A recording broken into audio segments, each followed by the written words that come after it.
If you're here today and you don't know Jesus as your Savior, unsaved people, their present tense right now is being controlled by your past.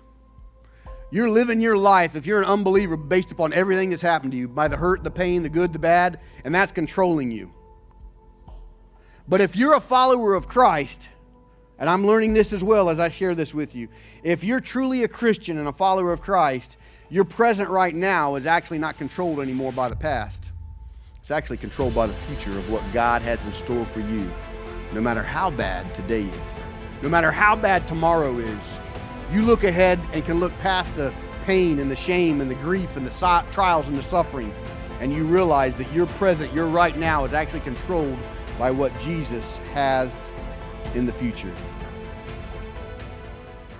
Here's what Jesus said in his last night with his disciples before he went to suffer the greatest suffering ever. John 16:33, Jesus says, I have told you these things, talking about his love and the world's hatred and the suffering you're going to go through. I have told you these things so that in me you may have peace. You know why he said that? Because the disciples, like you and me, were trying to find peace in other ways. We're trying to find peace and satisfaction and wholeness and everything the world had to offer in years past. He says, I've told you these things, Jesus said, so that in me, in Jesus, you can have peace. You will have suffering in this world. There was no ifs, ands, or buts about that, was there? In this world, you will have suffering, but he says you can be courageous. You know what it means to be encouraged? You take this word courage and add into it to bring more to it. You can be courageous. You can be encouraged. Why? Because Jesus has conquered the world. When Jesus went to the cross to pay for your sin, he paid for the sin of every person who would ever by faith trust and believe in him. And so that now, whatever pain you go through in your life, it won't be for nothing. It won't be for a miss. It will be for a great purpose that he will use. And sometimes he'll let us know during that. Sometimes he'll let us know after the fact. But ultimately, we'll realize what God is doing in us. And so the writer of Hebrews tells us, since we have such a large cloud of witnesses, people that have gone before us, surrounding us, let us lay aside every hindrance and the sin that so easily ensnares us.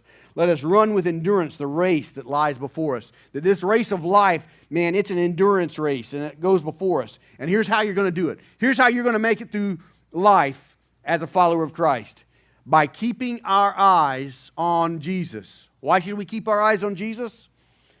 Because he's the source and the perfecter of our faith. And for the joy that laid before him down the road, he endured the cross. What was the cross? Nothing but suffering and trial and pain. But he did it for you and he did it for me. So he looked ahead to the joy that laid farther down the road. He endured the cross, despising or belittling the shame. He knew the shame he would go through now was nothing next to the glory that God was giving him.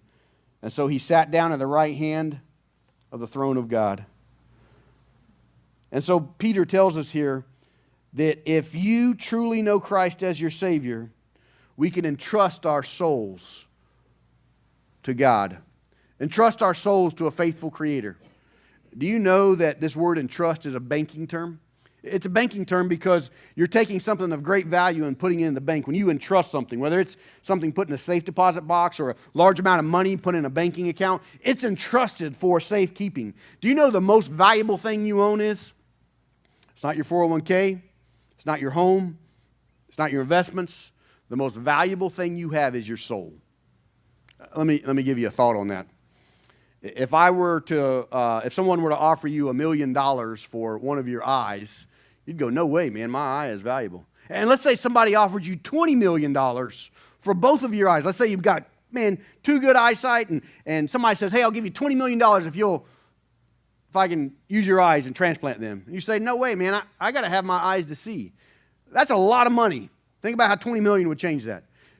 But you know your eyes are only a window to your soul. And if your eyes are worth more than that, how much more is your soul worth? It's the most valuable thing in all of the world because Satan will do anything to destroy your soul, including the pleasures of the world. And God did everything it took to rescue your soul by sending Jesus to come and die in your place to pay the price for your sin.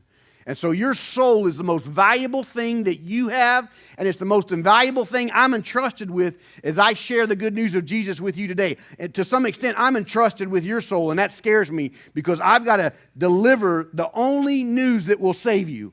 And that is what Jesus did on the cross for you, that He died in your place and rose again to give you new life so that your soul will be rescued. And so if we suffer, as the Bible said in that last verse, according to God's will, we can entrust our souls to a faithful Creator. You know why He refers to God as a Creator? Because He is the one who made us. He made us perfect, and we've chosen rebellion and sin in the ways of the world. That's all of us. But in God's love, He sent Jesus that we could entrust our souls to a faithful Creator while continuing to do what is good.